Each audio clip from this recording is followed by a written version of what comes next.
Good morning, my brothers and sisters. This is Coach Rowe, and this is the Coach Rowe Show. Got my boys with me. Iggy from the Iggity Biggity. What's up, Rowe? Rowe Dog. By way of Mountain View, California. Yeah, mean streets of Mountain View. Ooh. Google. Yahoo, LinkedIn. Those guys are gangsters. You know what? They got They more really ice are. cream trucks. You know what I'm saying? Like, per capita than any other city. Yeah, those dudes are more gangster than They anybody. play different songs, though. Yeah, right. They be playing, going through the neighborhood Don't they playing call some y'all Baby Motown, Compton boy. or something? Man, Compton Street, Compton. Spinners on ice cream trucks. Woo, mean streets, boy. Iggy's from a rough place, man. Rough. The icon is in the house. Daryl Wheeler. What's up, my brother? I'm just glad to be here, brother. Oh, You know what I'm saying? I see you. Enjoying the good company. Yeah. So I'm surrounded by greatness. Big Al on the boards. Hey, Big Al, Big Al, Big Al. right. Big Al. Yeah, What's up, man? Big Al been going to concerts this week. yeah. Taylor Swift. Boy George. Justin Bieber. Justin Bieber. Justin Bieber. Yeah, right. If you guys believe all that, then I got some property for sale. And Sukiyaki. Fellas, we got Sukiyaki? no. Oh, Just sake. Okay, Iggy. cool, man. I was all hyped up. Food, man. I thought Ro was into the food, but Iggy's out there. Oh, man, you don't remember Sukiyaki, though? It's a song, isn't it? Yeah. Taste the honey. Taste the honey. There you go. Well, that's for trivia later on. Trivia. Okay. That'll work. Wow. Who else isn't good on trivia? Oh, he's great on trivia. Bro, I took you out. Oh, yeah. You already did, man. Useless I ain't trivia. ready for that trivia, man. 'Cause Don't challenge the icon. I noticed the icon has got the camera on himself. Yikes. that's a For trivia. 10 minutes. Hey, we got a great man here today, our guest today. He has accomplished a lot in his time. What do you do? Oh, a lot, man. What? Well, I sent you the resume last night. You didn't read, so Did you chill? Okay. come on, man. No ego. But ladies and gentlemen, this man's contributed a lot to his community, to a lot of the youth out there, and he's done some professional things as well. You know, none of us here are professional, Except for except for him. Yes.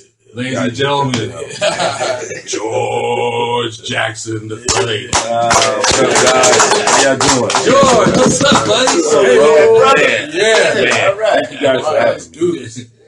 Last time we was hanging out, we was coaching that All-Star game. Yeah. We was running out there with David, Dunn, and Yeah. the only skinny person we had was Darnay Darnay Scott. Scott, yeah. It's Three Stacks crew. Man, that was matter of fact, that started my weight loss challenge. I don't know if you remember. Yeah, we had that weight loss challenge. That weekend, huh? Yeah. We went after it. Yeah, you know, wearing Adidas, you got to be a certain weight. Yeah. You know, I'm a Nike guy, so you know, I got to be in the comfortable fits. But you know, you guys had me in them extra mediums and Mediums. Yeah, They have Extra no love. sexy. Yeah. They have no love. I had to tie mine like a halter top up here. Euro cut. I want that Euro cut. So yeah, so No squats over there.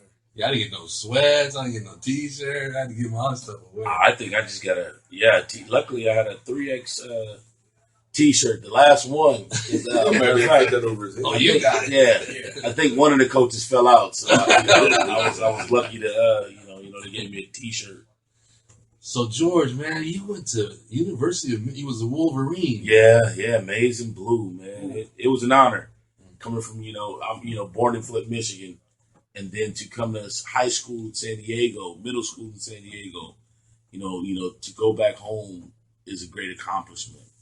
I enjoy going back. Sometimes I feel like LeBron, but hey, man, I'm rooting for the Midwest right now. The Warriors are killing these guys, Thank goodness. but I'm rooting for the Midwest. So that was a good thing. Yeah. So you played at Lincoln. Played at Lincoln High School, yes. Yeah, Hornet. Yeah, oh yeah, I'm a Hornet for life. Yeah, see, Daryl, cut it out. I mean, I think you might have more pictures of Lincoln than any other school in the Voice and Viewpoint. I might have to Yeah, that's probably true. I might have to agree to that. It's been such an honor. Some early high school stuff. So who did you play with at Lincoln? Who was the stud? Man, Lincoln High School, man. I mean, I played D line with Terrell Davis. People don't know Terrell Davis. He was one of the starting D linemen because they was loaded at running back with guys like Charles Brown, guys like Dwayne McAfee,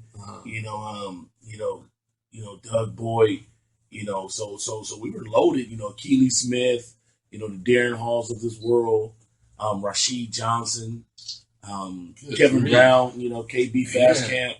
So I had some great guys. Kevin Mitchell played with us. Mike Brown. We were loaded my era. Good Lincoln High School, and then I played with my dad, so it made it even better. So Tony Jackson. Yes, sir, the legendary Tony Jackson. So who came down and recruited you, man? Who was watching the film and said, "I want this cat right here"? Man, I was honored to go to a couple of Bo Schembechler camps as a youth. Oh, okay. And Bo personally said, before he transferred over to Lloyd Carr, he wanted me to come home. So I was honored and had the privilege enough to go back, and play for two great coaches at Michigan. But I'm glad we got Harbaugh there now, so we can get back to our ground and pound football. Ground and pound, baby. So I'm so excited for that. I'm so excited. Nice.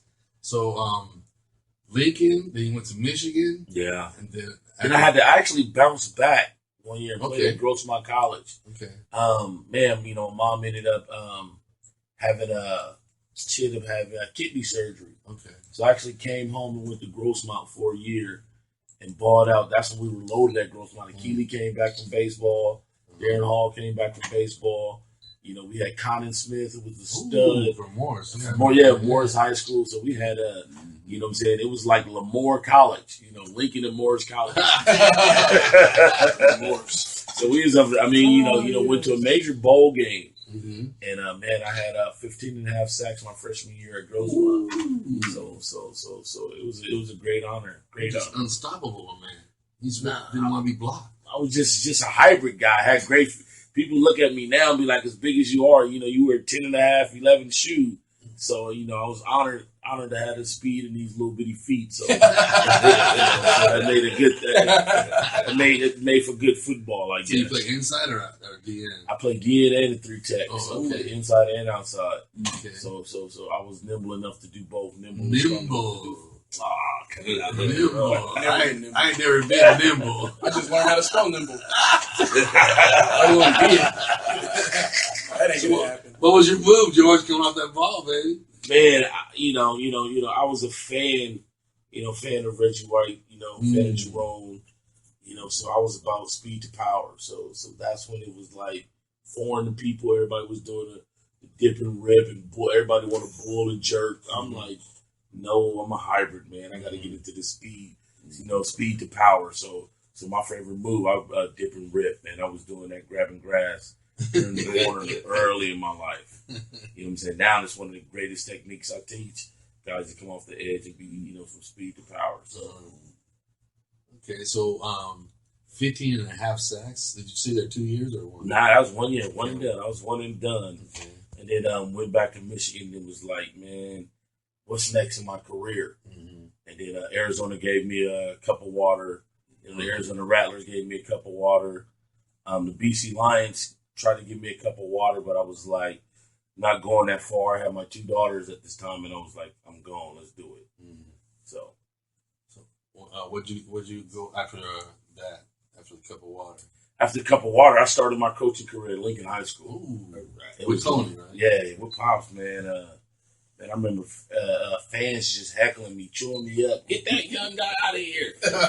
He don't know what he's doing. But when you start winning as a young coach, oh man, they can't be no more respected. And I think I was honored to be a fly on the wall in some great, conversation with some great coaches. I mean, just even yourself, Coach Rowe. I mean, my dad would tell me so much about you before I had a relationship with Coach Rowe. I mean, bro, put that money back in your pocket.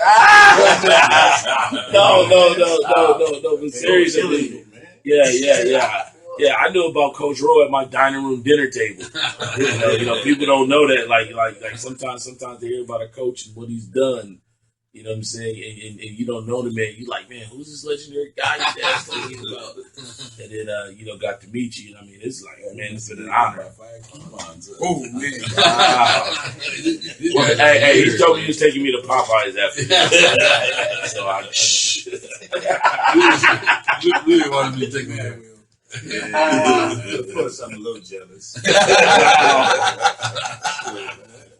So what was some teams that you coached at Lincoln, like some of the baddest cats you coached there? Man, some of the baddest cats I coached at Lincoln, like I've had people don't know like Terrell Bankhead, fullback that went over 2,800 yards.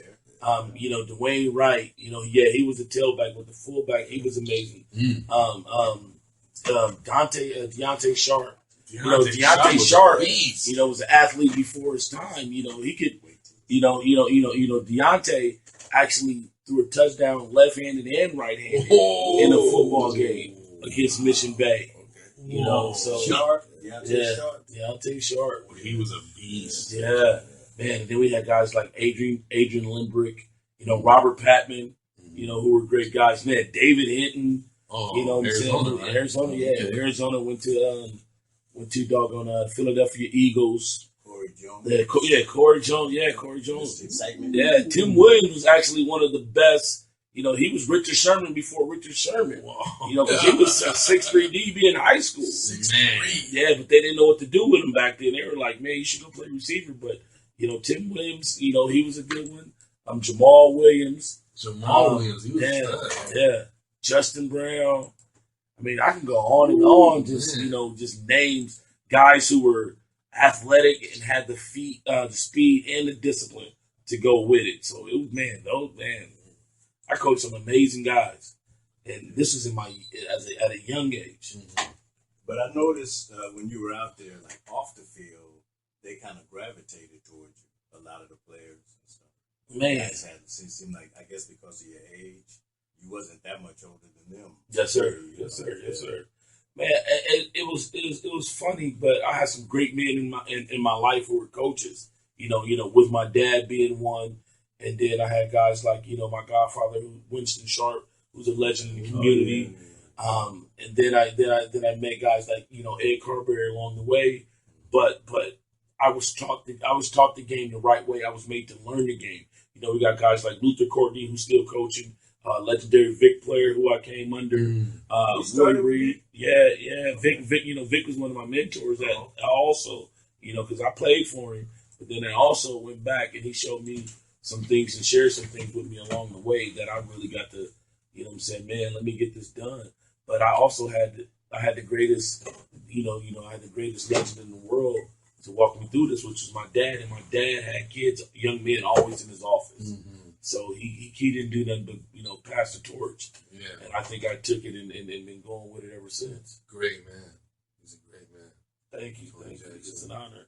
Yeah. If I can be half of the man he is, it's a plus. Yeah, that's right, my man. So hold on to those thoughts. We'll be right back. We'll take a little break on Coach Rose Show on KBLKRadio.com. Be right back. Yes, sir. Hey, we're back on the Coach Rose Show. I got my man Iggy, Diggity, the icon, Daryl Wheeler in the house, Big Al on the boards, our guest George Jackson. Yes, sir. George, we left off. You were naming names, man. Oh, yes, sir. Trying to be important and name drop. Tell some of those kids, hey, I need some friendship dues or something. So after Lincoln, I mean, you've had a distinguished career. I mean, you went to like the UFL, right? Yeah. After Lincoln, I ended up having to stop at Monte Vista. Okay. And ended up winning the CIF over there with Darrell Mack. Whoa. Darrell Mack, CIF, 51 carries. Yeah. Man. Who'd you guys beat? Who did we walk over in that game? Yeah, Almighty Highland. Yeah. Wow. Where's LC? I know. Hey, look, walked over. You're probably come stumbling through. Walked over Helix High School. LC might have like 20 excuses for that right now. The referees. Snack bar didn't have ribs. That's a big problem. That is a big problem. Yeah, that was a monumental game right there. Man, for us, you know what I'm saying? Because that's the year Lincoln was closed for me. And as a young coach, Dad wanted to keep my career going for me and was like, hey, I'm not coming unless my son come. Right. And I was like, yeah, you trust me that much? And he's like, yeah, you are the future. Dad was believing in me before that. So, I went over there and, they had this thing at Monte Vista where, they didn't like green. And I was like, wait, hold on. Hey, I'm a Hornet. You know what I'm saying? And I was like, let's stop this. We don't like green. I said, we're not really green anyway. We're Kelly green. Yeah. That's a distinguished Kelly green. green. Kelly green. You know what I'm saying? And, pimpish green. Went over there and just really became the run game coordinator. Mm-hmm. First time I had a title other than O-line coach or running back coach, You guys ran it a little bit. Yeah, we broke every record they had in the CIF. But, I think Dylan Baxter might have killed that record in the CIF after that. But he killed all records. But I mean, man, with guys like Darrell Mack and Corey Thompson. SD, Sherrard Davis. Oh, you know what I'm saying? Clinton Snyder, who ended up going to the league, went to Stanford. Right. Stanford guy. So I mean, we had some amazing guys there. But did they live out there?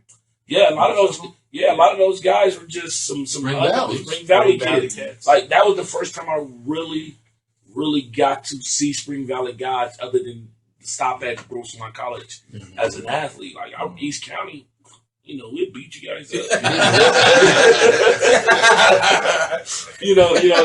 Didn't have much about the East County. Yeah. And then the Mike Wiley's, Ian Millers came through there. Yeah. And it was like, man, this was Monte Vista. This is the legendary Ed Carberry. Guys, man. And that's when I met, Coach Carberry. Dad took me to Carberry.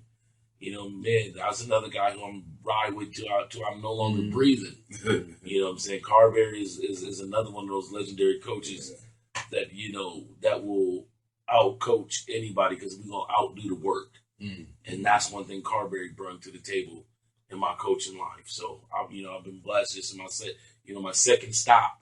You know what I'm saying? I'm with a guy like Ed Carberry. So, and then after that, I left Monte Vista. And then I went closer to home because I was a single dad of two girls and started coaching at Castle Park High School. Okay. And then at Castle Park High School, I met, Bean Dawson and, those legendary coaches that they had in the South Bay. So I was like, man, I went from the city to learn from the city coaches, my dad and those guys. Went to the East County to learn from one of the legendary coaches. Now I'm in the South Bay. So along my coaching journey, I'm just picking up knowledge. And this is how we do it in the city. We ground and pound. Here's how we do it in the East County. We looking to air it out. Here's what we do in the South Bay. Wing T. So the South Bay really was South Bay was really one of the areas that really was like, man, defense mean a lot to us. So the South Bay was really where I started to get my taste of defense after being so offensive minded in the city. You know what I'm saying? Being special teams minded in the East County, and then learning defense in the South Bay. So I use all those things to create who I am. That's why if you look at some of the accomplishments and things that I've done, I haven't just been an O-line coach or running back coach. It's been O-line, running backs, tight ends, slot receivers, D-line, linebackers, special teams. So I was learning at a young age. Oh, you're one of those what do we call them, knives? Prodigy. The Boy Scout knives. Swiss Yeah. Army knife for football. Jack of all trades. Yeah. Man, I wanted to learn, and that's what I did in my early coaching career, and still do now. Was I learned. Well, do you have any head coach ambitions? I do have head coach ambitions, but when I become a head coach, I'm gonna be a special teams coordinator, and I'm gonna have with being a You're head gonna coach. delegate. Yeah. So people forget special teams is one of the third phases of the game. That's matter of fact, that's what I did with when I was up with Coach Rodham. Even though I came over in a B2G game and did the D line. We put the defense in and had success easily.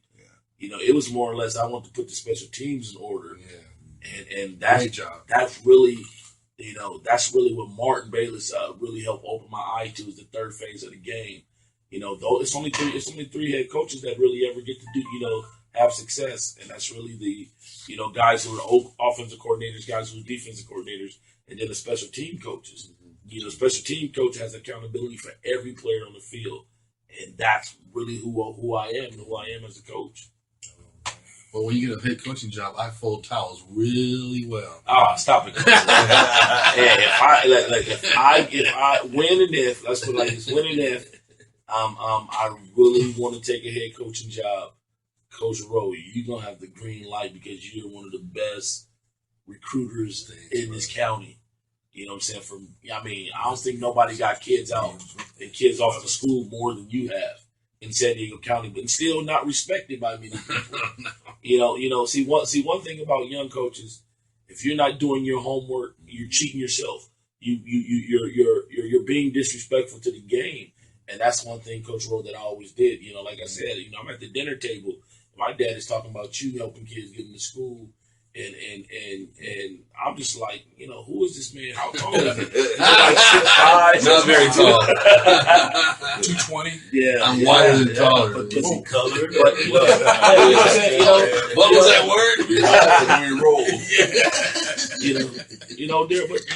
But that's how it is. A lot of guys, just don't want to learn the history of the game. Right. And that's like, you like Darryl Wheeler, like yourself. I seen you shooting some of the best games ever. And most of the time, on the camera, when you're not shooting, you're talking sports. I mean, I've been out to eat and dinner, about to get a drink of water by the Denver Broncos, and I'm talking to you. It sucks that Wayne Nutley, the D-line coach, retires the same year I'm about to go work for him. But, that's the breaks of the game sometimes. And that's just how it is. And people should really, as a young coach, learn the game. Learn the craft from the guys before you. Take what they did and make it better. So my dad made me learn to coach every position. Coach Carberry made me learn to work harder than everybody. So I picked up some things from some guys on the way that's still shaping me. Yeah, that's awesome. Well, I heard you mention you've been involved in some great games. Yes, sir. Right? Yes, sir. Now you were involved in that CIF game. Yes, sir. Against Mission Bay. Yeah, the referee game. Well, me and this guy, me and a friend of mine had this wager, right? Oh, yeah, mention any names, I'm not mentioning no names. Already paid up. Some slim guy. Yes, sir. 6'5". He challenged me that he said I didn't know what I was talking about when it came to the play of the day. Yes, sir. Who was carrying the ball when Marcus Smith snatched it from him and went 90 yards the other way? That's Dwayne Wright. Dwayne Wright. Yeah, Dwayne Wright. Wait, this is a third different guy now. Hey, No, I were said you at the backhand. game? I said yeah, backhand. I was there. I said the quarterback. No, it wasn't. Actually, let me replay. Okay, let hold me up. recap. Okay. It wasn't Sit Dwayne back. Wright. So Dwayne Wright, I apologize. Sorry, Dwayne. It was Jason Swanson. Oh! Wheels and Jason deals. Swanson. You gotta say Truthfully, it. Jason Swanson You understand? was walking in. Matter of fact, Wait for what? and the sad thing about it is, I got to coach Marcus and Jason Parker. Ooh. I don't know if you bro, I know you, yeah. JP, because they both were in the UFL. Yeah. Oh. So Marcus actually was with us before he went to the Las Vegas Locos, and we had the same talk. And it was Jason Swanson. We were about to put the dagger in their back. It was about to be it. Because the first thing what happened was, I don't know if you guys remember, Donald Hicks dove into the end zone on his touchdown, caught a slant, took it to the house, jumped in the end zone. And as a young coach, I watched these veteran coaches rip this kid. Because that's when the game was really going to change. It started to get flashy. And that was the first pivotal moment in my coaching career where I really understood what I could do as a coach on the sideline if a kid celebrated. I mean, I really got to see this guy dive in the end zone 3 yards. Donald Hicks rolls in the end zone. We have 7-0. Then we go, 14. We about to really put the dagger in these guys. And then Jason Swanson about to walk in. We about to go up 21-0. Yeah. Matter of fact, 21-7. Excuse me. 21-7, yeah. About to go 21-7, and Marcus snatches the ball out of his hand on the 3-yard line. The play was dead, by the way. Wait, the play was dead? The play was dead. Look. I'm going to pull out the video. The play was dead. As you can see, the referee coming over waving his hand. If you who got the video, please watch it. And the referee was like waving his hand about to stop the play. Thought he had a fly in his face. And it was like, it was a wrap. It was all the way. It was, matter of fact, I think like 97-yard touchdown. Man. Backbreaker. It was about to be 21-7. We got to get Marcus Smith in here. Yeah. And Jason Swanson. Terrell Banks. Matter of fact, I mean, I have Jason Parker's number. Yeah, you can get them guys in. On the phone right now. Yeah. Well, they live, Jason. He's in Parker, Arizona, right? Yeah, he lives in Arizona. He lives in Arizona. I keep in touch with those guys. It was great to, coach a guy who beat you in football. You can talk to him. As a matter of fact, they beat y'all how many times that year? Man, stop it. Girl, are you really just trying to post? I mean, I should have said that. Take away his press credentials. Hey, no, look at it. He's turning red. I mean, hey, one thing about me as a coach, and I'm gonna be honest, if a guy's kicking you in the mouth, you can't do nothing but respect it. If you can't beat him, you gotta respect it. Yeah. Twice. And twice. Yeah. I mean, there's no other team in San Diego County that I've had that I've lost consecutive games to, except Mission Bay. And that roster was full huge. of Southeast cats. But wait, now somebody was about to, catch him. Somebody was like, two people were trying. Yeah, two people. I mean, that came wait, out of nowhere. One of the Mission Bay Buccaneers, unsung hero, was it Shannon? Shannon Allen came in, he ran like did 80 yards and made a dead block. sprint. Man, He better be glad Corey Jones wasn't chasing him. It was. Snatched him. Yeah, I mean, it was. That game. That was the first game where I looked at and was like, "This is interesting." And the thing about it is, a guy by the name of Barrett Rankin. I don't know if you Barrett Rankin? Barrett Rankin was one of the toughest little linebackers I ever seen play in my life. He was the first guy I seen to really button press in high school football. I mean, at the time, nobody was teaching button press. Like, I would see him button press as a linebacker, read, shade, and go make a play. Yeah. I mean, that guy was like, after the game, I mean, somebody threw a football towards him or something. Yeah. He got upset. And then it was him and Helix. Yeah. They ready to go at it. Yeah, matter of fact. Big old Matter of fact, we were still licking our wounds. Right, because it was the last minute or two of the game. Helix was pretty much over. Yeah, Helix was the game was over and Helix was getting ready to get on the field. And those guys was like, came out early. Duro Hassan, who I got the coach at Grossmont College.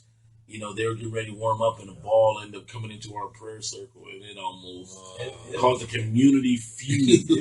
I mean, it would have been an ugly look, but thank God, Rodney Hassana, Ray's Duro, and those guys, right? Reggie was on that team. Man, Alex, they were loaded. Alex Smith was Alex was over that there. whole year. Matter of fact, Todd, Magnum Monga, Dallas. Dallas Monga. Like, they were loaded. Like, that team was like Darius. Yeah. Darius. Son of LC. Yeah. Sleazy. Yes. Well, let's go on. Now, another guy you coached under, stud, Denny Green, right? Man, yeah, the legendary Denny Green. Man, He's still out here in San Diego, isn't he? Denny Green he lives a couple blocks from Cathedral High School. What? Son Zach plays at Cathedral. Yes. Okay. Yeah, they are who we think you are. Yes. When I crown them, they're thunder Yeah.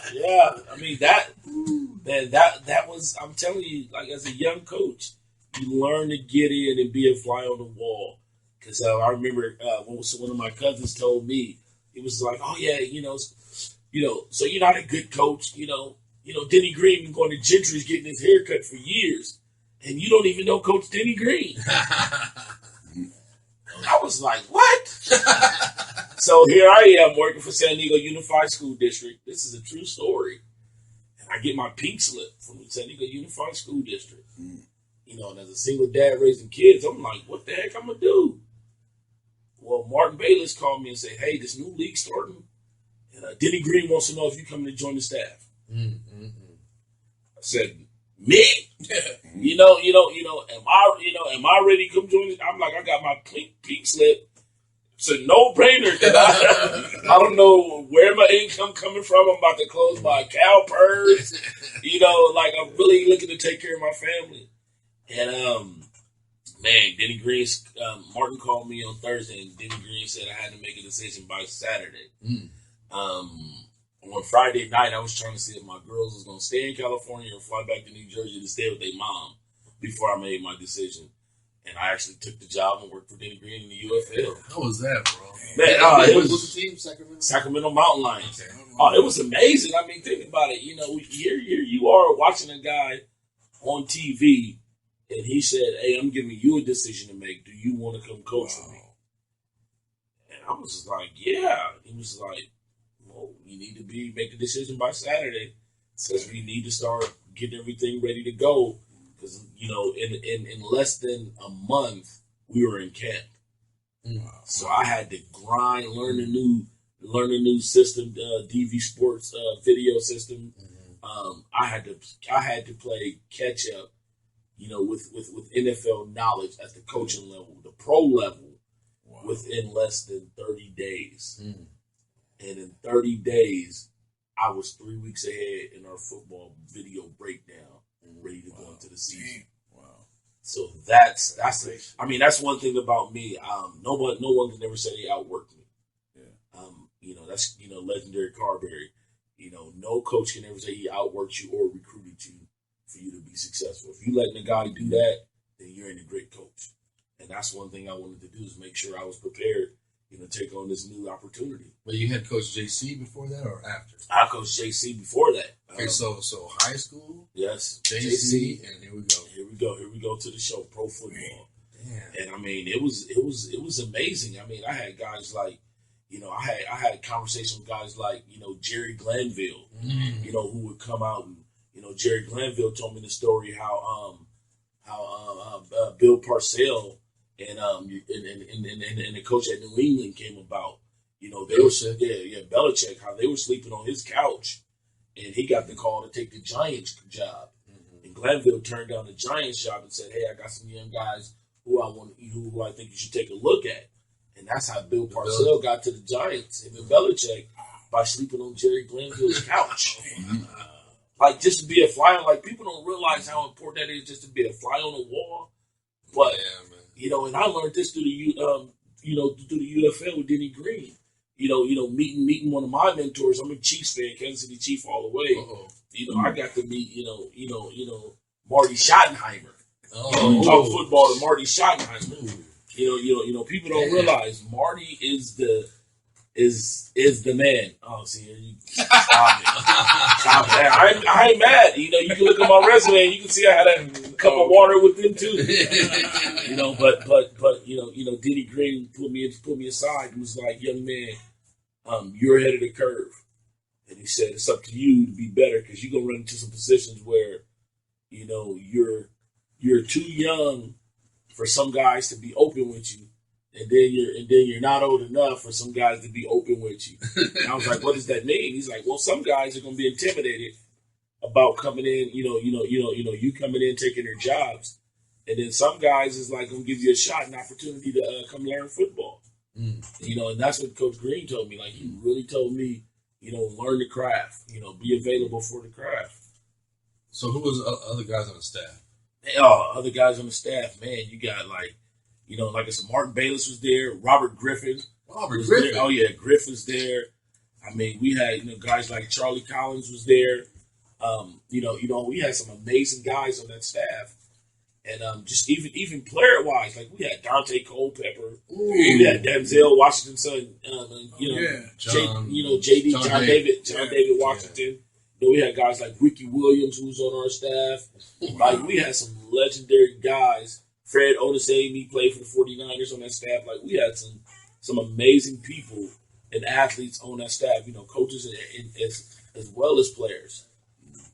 Guys like Deshaun Burns, who's at Lutheran in Temecula right now. Deshaun Burns, great guy. Yeah, like I was like, man, it was an honor just to be, matter of fact, a good guy who coached at San Diego State, Steve Schaefer, who lived in Del Sol for years. So I mean, it's been an honor, just to know a lot of these guys along the way. Right.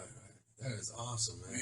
I think I need to sleep on your couch, man. Come on. Man, like push one of my nieces off of it or little sister. I mean, as a coach, someone's always on your couch. Sleeping bag or something. Yes, sir. Yes, Always sir. sleeping on someone's couch.